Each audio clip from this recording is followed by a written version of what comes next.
Narendra Modi is currently addressing a rally in Hardoi. Let's listen in. आप लोगों की विकृत मानसिकता का है और ये जो आए दिन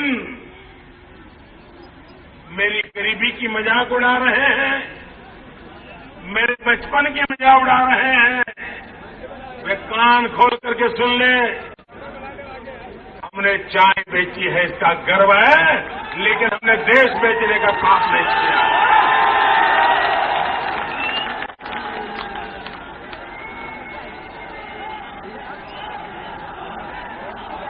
क्या भाषा बोली जा रही है भाई बहनों,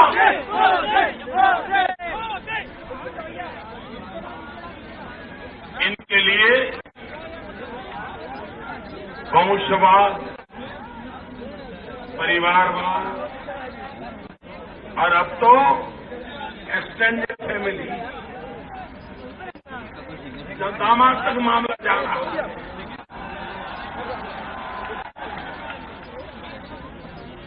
भाई बहनों,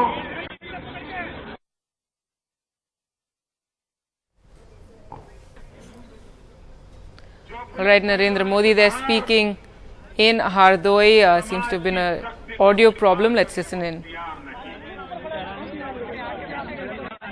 क्या समाज में अच्छे लोग नहीं हैं? क्या समाज के नौजवान देश के लिए कुछ कर गुजरी है क्या? इनको तो लगता है उनके ही बेटे बेटी और बहू सब कुछ करेंगे। ये जो अपने बेटे बेटी चाचा चाची में लगे हुए हैं, वे इस उत्तर प्रदेश के नौजवानों का अपमान कर रहे हैं, उत्तर प्रदेश के भविष्य का अपमान कर रहे हैं। आइए बहनों,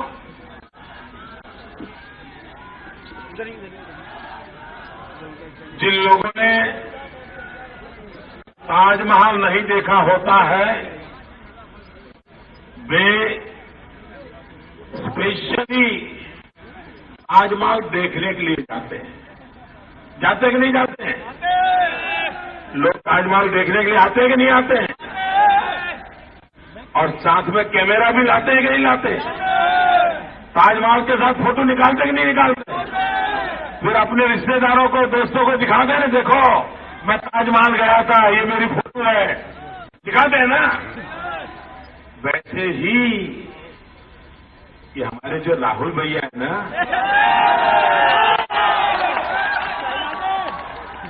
वो गरीबी को देखने के लिए जाते हैं, क्योंकि जिसने ताजमहल नहीं देखा होता है उसको ताजमहल देखने का कौतुक होता है, मन करता है ताजमहल देखूंगा। ऐसे ये सोने का चम्मच लेकर के पैदा हुए हैं, तो उनको गरीबी को देखने के लिए जाना पड़ता है। और जब गरीब देखने जाते हैं ना, तो साथ में बहुत बड़ा टीवी वालों का काफिला लेकर के चलते हैं, सैकड़ों कैमरा वालों को ले जाते हैं, क्योंकि उनके मन में सवाल रहता है कि गरीब चीज क्या है? गरीब को पैर कितने होते हैं? गरीब को हाथ कितने होते हैं? गरीब को जुबान होती है कि नहीं होती है? गरीब को पेट होता है कि नहीं होता है? उनको मालूम ही नहीं है गरीब क्या होता है। इसलिए वो गरीबी देखने का टूरिज्म करते हैं। उनके लिए गरीब ये टूरिस्ट डेस्टिनेशन होता है।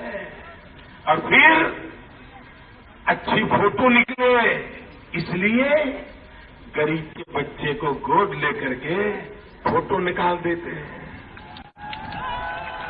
फोटो निकालने के बाद जैसे कैमरा वाले गए, बच्चे को वही पटक देते हैं। इतना ही नहीं, जरा खबर अच्छी बने, इसलिए बेचारे उस गरीब का उस दिन का खाना भी हजम कर जाते हैं। भाइयों बहनों, जो सोने की चमच लेके पैदा हुए उनको गरीबी का पता कैसे चलेगा। रात को जब चूल्हा नहीं जलता है, बच्चे भूखे सोते हैं, मां रात रात रोती है, ये गरीबी का उन्हें पता कैसे चलेगा। भाइयों, मैं तो गरीबी में पैदा हुआ हूं, गरीबी में पला हूं, मुझे मालूम है ठंड के समय ओढ़ने के लिए कुछ नहीं रहता था तो रात कैसी गुजरती थी।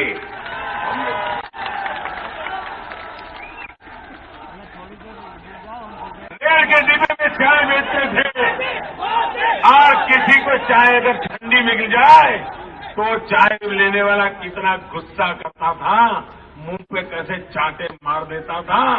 आज भी वो दगाव वैसे के वैसे पड़े। लेकिन देश का दुर्भाग्य है। और भाइयों बहनों, ये मां बेटे को तो बड़ी परेशानी है। भाइयों बहनों, देश को मां बेटे की सरकार ने बर्बाद किया है, उत्तर प्रदेश को बाप बेटे की सरकार ने बर्बाद किया।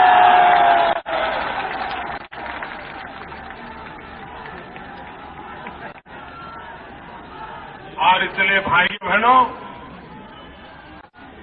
दूसरी समस्या ये है कि उत्तर प्रदेश में एक तरफ बाप बेटे की राजनीति है, दूसरी तरफ बहनती की राजनीति है। आप देखिए 5 साल क्या करते हैं, ये समझिए। जब बाप बेटे की सरकार आती है तो बहनजी वालों को परेशान करने में काम में लग जाती है। जब बहनजी की सरकार आती है तो बाप बेटे को परेशान करने में लग जाते हैं। ये लोग 5 साल एक दूसरे का हिसाब चुकता करने में ही खराब करते हैं। इनको जनता का कोई लेना देना नहीं होता। और ये मां बेटे क्या करते हैं, मां बेटे क्या करते हैं, दोनों जगह को जाकर के घी डालते रहते हैं, आग लगती रहे। भाइयों बहनों, ये सपा बसपा और कांग्रेस, ये तीनों का कुनबा एक ही मॉडल लेकर के चल रहा है।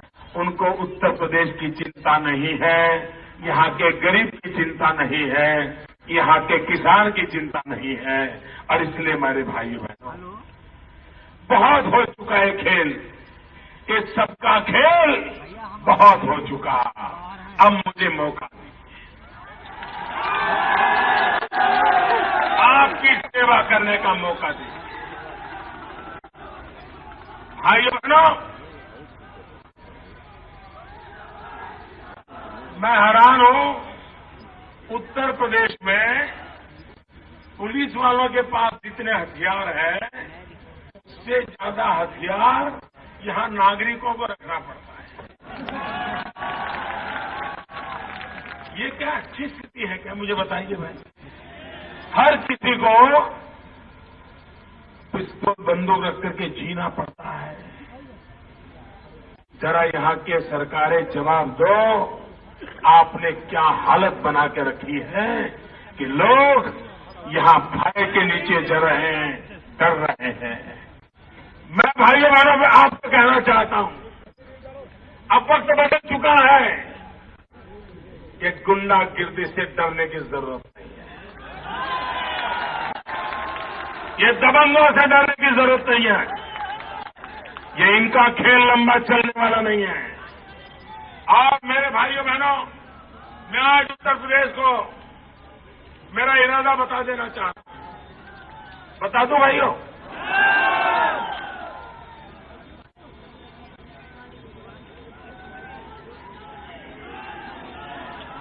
मैं उत्तर प्रदेश को मेरा इरादा बता देना चाहता हूं।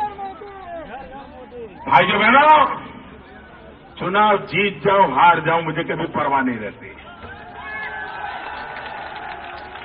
लेकिन मैं अपने उसूलों से हटता नहीं हूं।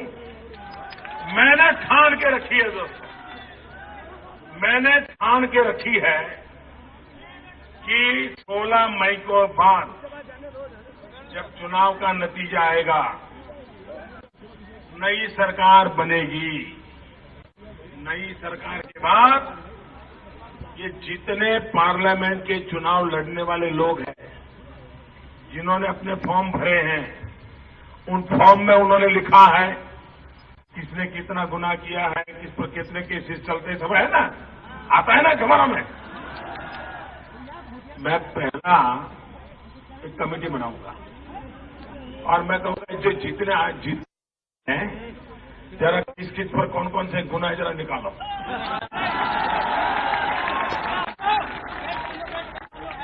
उसमें भाजपा वालों को भी नहीं छोड़ूंगा,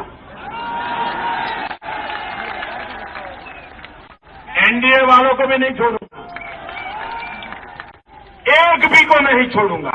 और मैं सुप्रीम कोर्ट को कहूंगा इन पे तत्काल केस चलाओ और जो सच्चे गुनहगार हैं उनको जेलों में डालो। पार्लियामेंट को साफ करो, पहले अपराधियों से मुक्त करो पार्लियामेंट को।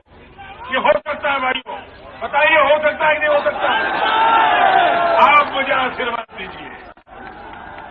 और एक बार वो गुनहगार सिद्ध हो गया तो जेल जाएगा, उसकी सीट खाली हो जाएगी, नया चुनाव आएगा और कोई गुनहगार अब चुनाव में मैदान में उतरने की हिम्मत नहीं करेगा। कौन कहता है सफाई नहीं हो सकती है? मुझे सफाई करनी है और मैं राजनीति में सफाई करने के लिए आया हूं भैया। भाइयों बहनों, भारत का लोकतंत्र अपराधीकरण से मुक्त नहीं करेंगे तो लोकतंत्र की स्वस्थ परंपराएं आगे नहीं बढ़ पाएगी और भारत जैसे महान लोकतांत्रिक देश को ये जो बुराइयां आ रही हैं उस बुराइयों से मुक्त कराना जरूरी है।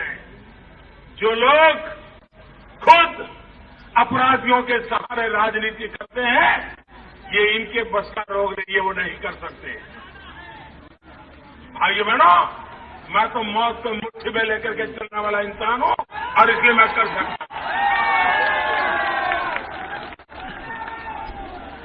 भाइयों बहनों,